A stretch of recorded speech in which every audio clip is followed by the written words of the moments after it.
ഇത് മാസ് മോട്ടോഴ്സിൽ നിന്നാണ്. ഹീറോൻ്റെ സ്പ്ലെൻഡറാണ് വണ്ടി. സ്പ്ലെൻഡർ BS6 മോഡൽ വണ്ടിയാണ്. നമുക്ക് ജനറൽ സർവീസായിട്ട് വർക്കിന് കയറിയിട്ടുണ്ട്. അതിനകത്ത് നമുക്ക് എഞ്ചിൻ ഓയിൽ ചെക്ക് ചെയ്തിട്ട് മാറ്റാം. അതേപോലെ തന്നെ ഫ്രണ്ട് ഒരു കംപ്ലയിൻറ്റ് പറഞ്ഞിട്ടുണ്ട്. ഫ്രണ്ട് ചാട്ടം എന്നുള്ള രീതിയിൽ പറഞ്ഞിട്ടുണ്ട്. ബ്രേക്ക് ചെക്കപ്പ് പറഞ്ഞിട്ടുണ്ട്. General service, water service, full checkup. ഇത്രയാണ് മെയിനായിട്ട് പറഞ്ഞാൽ വർക്ക് കേട്ടോ. അപ്പോൾ നമ്മൾ വണ്ടി ഓടിച്ചു നോക്കുന്ന സമയത്ത് വണ്ടി ഒരു ചെറിയ ഗട്ടറിൽ ചാടിയോ അല്ലെങ്കിൽ ഫ്രണ്ട് ബ്രേക്കിൻ്റെ ബ്രേക്ക് പിടിക്കുന്ന സമയത്ത് ഫ്രണ്ട് ബ്രേക്കായാലും ബാക്ക് ബ്രേക്കായാലും ബ്രേക്ക് അപ്ലൈ ചെയ്യുന്ന സമയത്ത് വണ്ടി റൈറ്റ് സൈഡിലേക്ക് ഇങ്ങനെ വെട്ടിത്തിരിഞ്ഞോണം പോകുന്നുണ്ട്, പാളി പോകുന്നുണ്ട്. അതാണ് നമുക്കൊരു കംപ്ലയിൻ്റ് ആയിട്ട് കിട്ടിയത്. അപ്പോൾ നമുക്ക് സർവീസിൻ്റെ ഭാഗമായിട്ട് നമ്മൾ ബ്രേക്കിൻ്റെ ഭാഗമൊക്കെ ചെക്ക് ചെയ്യാൻ വേണ്ടി അയച്ചിട്ടുണ്ട്. ബ്രേക്ക് ലൈനറൊക്കെ നമ്മൾ അയച്ച് ക്ലീൻ ചെയ്യാൻ വേണ്ടിയിട്ട് അയച്ചിട്ടുണ്ട്. കമ്പനി ലൈനർ കിടക്കണേ, അത്യാവശ്യം കുറച്ചും കൂടി ഉപയോഗിക്കാനുണ്ട്. അപ്പോൾ ബ്രേക്ക് ക്യാമൊക്കെ ഒന്ന് അയച്ച് ഗ്രീസ് ചെയ്ത് റിസെറ്റ് ചെയ്യാം. ബാക്കിലത്തെ ടയറായാലും ഓക്കെയാണ്, നല്ല ടയർ കിടക്കണേ. ഹബിൻ്റെ ഭാഗത്തായാലും ഹബിനകത്ത് കുറച്ച് പൊടി കാര്യങ്ങളൊക്കെ ഉണ്ട്, അതൊക്കെ ഒന്ന് ക്ലീൻ ചെയ്തിടാം. വീൽ ബെയറിംഗൊക്കെ ചെക്ക് ചെയ്ത് വേറെ കംപ്ലയിൻ്റ് ഒന്നുമില്ല. അതേപോലെ തന്നെ ചെയിൻ ലൂസ് ഉണ്ട്, അത് നമുക്ക് ടൈറ്റ് ചെയ്തിടാം. എയർ ഫിൽറ്റർ ആയാലും പുതിയ ഫിൽറ്റർ കിടക്കണം, വലിയ കുഴപ്പമൊന്നുമില്ല. എഞ്ചിൻ ഓയിൽ മാറ്റുന്ന ശരിക്കും പറഞ്ഞാൽ തീരെ മോശമായിട്ടൊന്നുമില്ല, പക്ഷേ മാറ്റേണ്ട ഒരു ടൈമാണ് കേട്ടോ. അപ്പോൾ എഞ്ചിൻ ഓയിൽ നമ്മൾ കൂട്ടത്തിൽ കൂടെ മാറ്റുന്നുണ്ട്. പിന്നെ മെയിനായിട്ട് നമുക്ക് ആ ഫ്രണ്ടിലത്തെ പ്രോബ്ലം കാണിക്കുന്നുണ്ടല്ലോ. വണ്ടി എനിക്ക് തോന്നുന്നു ഫ്രണ്ട് വീല് ചെന്നിട്ട് നല്ല രീതിയിൽ വണ്ടി ഇടിച്ചിട്ടുണ്ട്. കാരണം ഫ്രണ്ട് ഫോർക്ക് ബെൻഡായേക്കുന്ന സിറ്റുവേഷനാണ് ഇപ്പോൾ വന്നേക്കണം. വണ്ടി ഫോർക്ക് ബെൻഡ് ഉള്ളത് കൊണ്ട് തന്നെ നമുക്ക് അതിൻ്റെയാണ് ആ പാളലൊക്കെ കാണിക്കുന്നത് കേട്ടോ.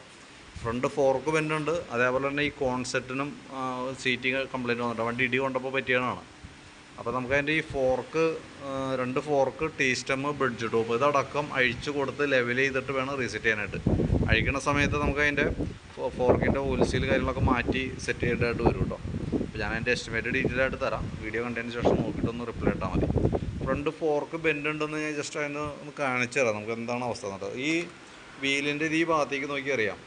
ഇവിടെ നോക്കുമ്പോഴത്തേക്ക് ഫോർക്ക് പൈപ്പിന് വേറെ ബെൻഡൊന്നും ഇല്ലാന്നുണ്ടെങ്കിൽ നമ്മൾ എങ്ങനെ തിരിച്ചാലും അതിന് പൊസിഷൻ ചേഞ്ച് ഒന്നും വരില്ല. ഇവിടെ നോക്കുമ്പോൾ കണ്ടോ, നമ്മൾ തിരിക്കുന്ന സമയത്ത് ഗ്യാപ്പ് ഡിസ്റ്റൻസ് തന്നെ ഉണ്ടാവും. അത് സ്വാഭാവികമായിട്ട് ആ ഫോർക്ക് ബെൻഡുള്ളത് കൊണ്ടാണ് ആ പ്രോബ്ലം കാണിക്കുന്നത് കേട്ടോ. അപ്പോൾ ഈ കണ്ടീഷൻ നിങ്ങൾ ഓടിച്ചുകൊണ്ട് നടന്നു കഴിഞ്ഞാൽ സ്വാഭാവികമായിട്ടും വരാമെന്ന് പറഞ്ഞു കഴിഞ്ഞാൽ കുറേ കഴിയുമ്പോഴത്തേക്ക് എന്തെങ്കിലും ഫോർക്ക് പൈപ്പ് കംപ്ലയിൻറ്റ് വരും. അത് കൂടാതെ കൊണ്ട് വണ്ടി പാളൽ കാര്യങ്ങളൊക്കെ ഉണ്ട്. അപ്പോൾ വണ്ടി കയ്യിൽ നിൽക്കാത്തൊരു കണ്ടീഷനാണ് ഇപ്പോൾ വണ്ടി ഓടിക്കൊണ്ടിരിക്കുന്നത്. അപ്പോൾ എപ്പോഴും നമുക്കത് ചെയ്തു പോകണമാണ് ബെറ്റർ. ഫോർക്ക് പൈപ്പ് നമുക്ക് തൽക്കാലം വേണമെങ്കിൽ ലെവൽ ചെയ്തിടാവുന്നുള്ളൂ. ഈ രണ്ട് പൈപ്പ് ലെവൽ ചെയ്തിടാം. ഈ ടീ സ്റ്റെമ്മ്, ബ്രിഡ്ജ് ടോപ്പ് അടക്കം ലെവൽ ചെയ്തിട്ട് റീസെറ്റ് ചെയ്താലും മതി. അല്ലെങ്കിൽ പിന്നെ മാറ്റണമെന്ന് വെച്ചാൽ അത്യാവശ്യം പൈസ വരും. ഇപ്പോൾ ഫോർക്ക് പൈപ്പ് ആണെങ്കിലും ബ്രിഡ്ജ് ടോപ്പ്, ടീ സ്റ്റെമ്മൊക്കെ ആണെങ്കിലും എമൗണ്ട് തന്നെ കേസാണ്. അപ്പോൾ ലേറ്റ് കൊടുത്താൽ നമുക്ക് റെഡിയാക്കി കിട്ടും. അപ്പോൾ കുറച്ച് സമയം കൊടുക്കണമെന്ന് മാത്രം, പെട്ടെന്ന് കിട്ടില്ല. നമ്മൾ ലേറ്റിലേക്ക് കൊടുത്തു കഴിഞ്ഞാൽ, ഇപ്പോൾ ഇന്ന് കൊടുത്തു കഴിഞ്ഞാൽ മറ്റന്നാളൊക്കെ കിട്ടുള്ളൂ. നാളെ ശനിയാഴ്ച, ഞായറാഴ്ച പിന്നെ അവധി വരും. തിങ്കളാഴ്ച അല്ലെങ്കിൽ ചൊവ്വാഴ്ചയ്ക്ക് വണ്ടി കംപ്ലീറ്റ് ചെയ്യാൻ പറ്റുള്ളൂ കേട്ടോ. അപ്പോൾ അങ്ങനെയാണെന്നുണ്ടെങ്കിൽ നമുക്ക് ആ രീതിയിൽ ചെയ്യാം. അങ്ങനെ ചെയ്താൽ തന്നെയാണ് അത് ക്ലിയർ ആവുള്ളൂ കേട്ടോ. നോക്കിയിട്ട് എന്തെങ്കിലും ഒന്ന് പറയും.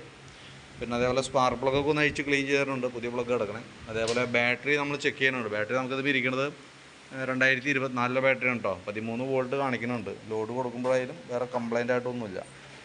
അപ്പോൾ ഞാൻ അതിൻ്റെ ഒരു ഏകദേശം ഒരു എസ്റ്റിമേറ്റ് ഇടാം. വീഡിയോ കണ്ടതിന് ശേഷം നോക്കിയിട്ട് റിപ്ലൈ ചെയ്യണം. അതനുസരിച്ചിട്ട് വേണം നമുക്ക് വർക്ക് കംപ്ലീറ്റ് ചെയ്യാനായിട്ട് കേട്ടോ.